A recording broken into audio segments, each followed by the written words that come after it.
অনেক ফসল আসছে। অফিস থেকে ফিরেই দেখলাম আমাদের ন্যাচারাল এগ্রি ফার্ম থেকে অনেক ফসল এসেছে। চলুন আপনাদেরকে পরিচয় করিয়ে দিই আমাদের আজকের ফসলের সাথে। এখানে রয়েছে বরবটি, অনেক বরবটি। এরপরে আমাদের উচ্ছে, উস্তা, করলা, করলার উস্তা একটু ডিফারেন্ট। তো এটা উচ্ছে বা উস্তা যেটাকে আমরা বলে থাকি, সেটা এসেছে 5টি ছোট ছোট। সো আমরা পাওয়া শুরু করেছি, আশা করি ভবিষ্যতে বিপুল পরিমাণে পাবো, অনেক পাবো। এরপরে আমাদের রয়েছে ঝিঙা, অনেকগুলো ঝিঙা এসেছে আসলে, অনেক। তারপরে আসলে আছে আমাদের ঢেঁড়স আসলে কমই পরিমাণে আমরা ঢেঁড়স পাওয়া শুরু করেছি আসলে। সো এরপরে আমাদের রয়েছে, আমাদের এলাকায় এটাকে বলে চীনা, কিন্তু ধুন্দুল আর কি আপনারা যেটাকে বলেন। সো আমরা ধুন্দুল পেয়েছি, ধুন্দুল অনেকগুলো পেয়েছি আসলে। 3টা, 3 2 5টা, 5 3 8টা, 8 2 10টা ধুন্দুল। 10টা ধুন্দুল মানে অনেক। পাট শাক, সবচেয়ে বেশি আসলে পাট শাক এসেছে। ছোটবেলায় আমাদের বাড়ির পাশে আমাদের একটা জমি ছিল, আমরা কুমার বাড়ি বলতাম নোয়াখালীর ভাষায়। সো কুমার বাড়ি আর কি। সো কুমার বাড়ির জমি, বিষয়টা এরকমভাবে আমরা ডাকতাম আর কি। সো আমরা কখনোই ওখানে কুমার বাড়ি দেখিনি, হয়তো কোনো এককালে এখানে কুমার বাড়ি ছিল, সেখানে আমরা পাট চাষ করতাম।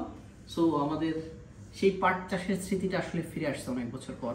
যদিও আমরা শুধুমাত্র শাক খাওয়ার জন্যই পাট বপন করেছিলাম, সেটা এসেছে।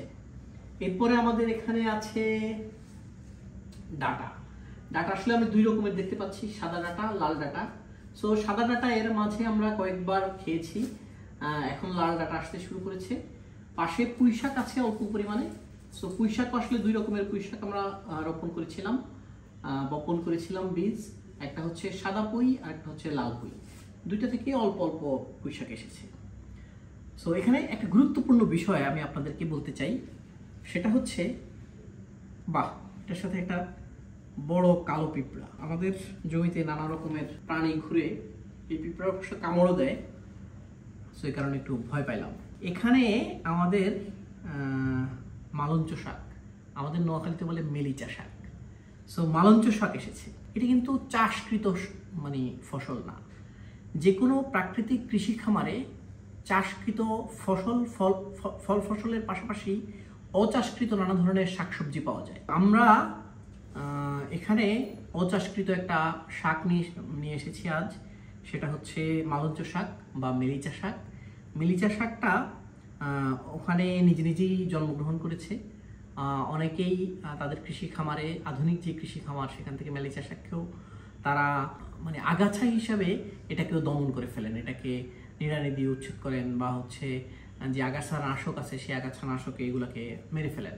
কিন্তু আমরা এটাকে মারছি না, যেহেতু আমরা ওখানে কোনো আগাছানাশক, কীটনাশক বা যে কোনো ক্ষতিকর জিনিসই আসলে ব্যবহার করি না। তবে নিড়ানি আমরা দেই, নিড়ানি দেওয়ার সময় আমরা এটাকে ফেলে দেই না, আমরা এটাকে রেখে দিই। এবং এটা খুবই আমার প্রিয় একটা শাক, মালঞ্চ শাক। সো মালঞ্চ শাক আমরা এখান থেকে নিয়েছি। আপনারা আমাদের এই ফসলগুলোর মধ্যে কোন ফসল পছন্দ করেন আমাদেরকে জানান। আর আমরা যে কোনো রকম রাসায়নিক সার, কীটনাশক, ছত্রাকনাশক অথবা যে কোনো ক্ষতিকর উপাদান আমরা এই কৃষিতে ব্যবহার করি না। সম্পূর্ণরূপে প্রাকৃতিকভাবে আমরা এই কৃষিকাজ করি। আপনার এই কৃষিকাজ নিয়ে যদি কোনো মন্তব্য থাকে সেটি আমাদেরকে জানাতে পারেন, কোনো প্রশ্ন থাকলে সেটি আমাদেরকে জানাতে পারেন। আমরা চেষ্টা করব আপনার প্রশ্নের জবাব দেওয়ার জন্য। প্রাকৃতিক কৃষির সাথে থাকুন, প্রাকৃতিক খাবার খান এবং সুস্থ থাকুন।